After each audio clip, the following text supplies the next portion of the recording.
একটি শহরে এক ব্যবসায়ীর ছেলে বাস করত। দুর্ভাগ্যবশত তার সমস্ত সম্পত্তি শেষ হয়ে গিয়েছিল। তাই সে ভাবল যে অন্য দেশে গিয়ে ব্যবসা করবে।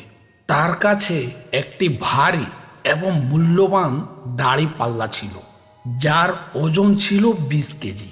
সে তার দাড়িপাল্লা একটি সৎ লোকের কাছে জমা রেখে বিদেশে ব্যবসা করতে চলে গেল। অনেক দেশে ঘুরে ব্যবসা করে প্রচুর ধন উপার্জন করে সে বাড়ি ফিরে এলো।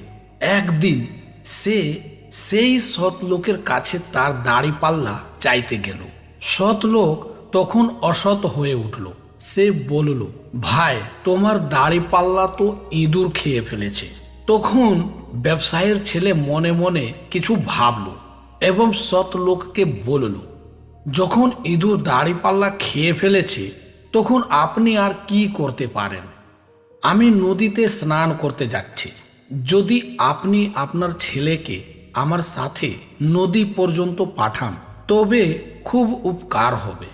সৎলোক মনে মনে ভয় পেতে লাগলো যে ব্যবসায়ীর ছেলে তাকে চুরির অভিযোগে দোষারোপ না করে। সে সহজে বিষয়টি সমাধান না দেখে তার ছেলেকে তার সাথে পাঠিয়ে দিল। স্নান করে ব্যবসায়ীর ছেলে সৎ লোকের ছেলেটিকে একটি গুহায় লুকিয়ে রাখল। গুহার দরজা পাথর দিয়ে বন্ধ করে সে একাই সৎ লোকের কাছে ফিরে এলো। সৎ লোক জিজ্ঞাসা করল, আমার ছেলে কোথায়? ব্যবসায়ীর ছেলে উত্তর দিল, যখন আমরা নদীর ধারে বসেছিলাম তখন একটি বড় বাজ পাখি এসে আপনার ছেলেটিকে ধরে নিয়ে চলে গেল।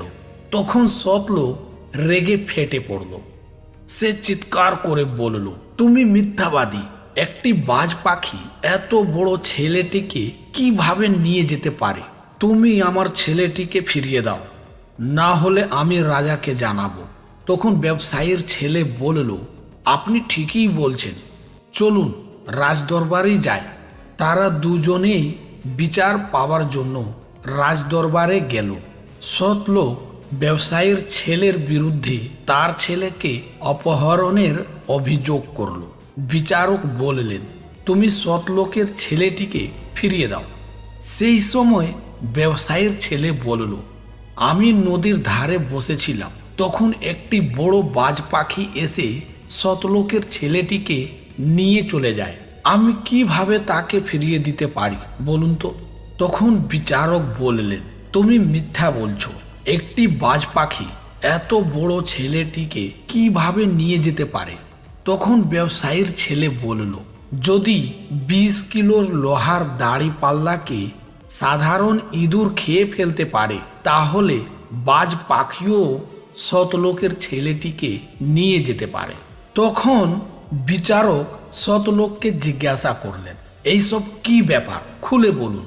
অবশেষে সৎলোক নিজেই সমস্ত কথা রাজদরবারে স্বীকার করল। অবশেষে বিচারক ব্যবসায়ীর ছেলেটিকে তার দাড়িপাল্লা ফিরিয়ে দিলেন এবং সৎলোক তার ছেলেটিকে ফিরে পেল। ধন্যবাদ।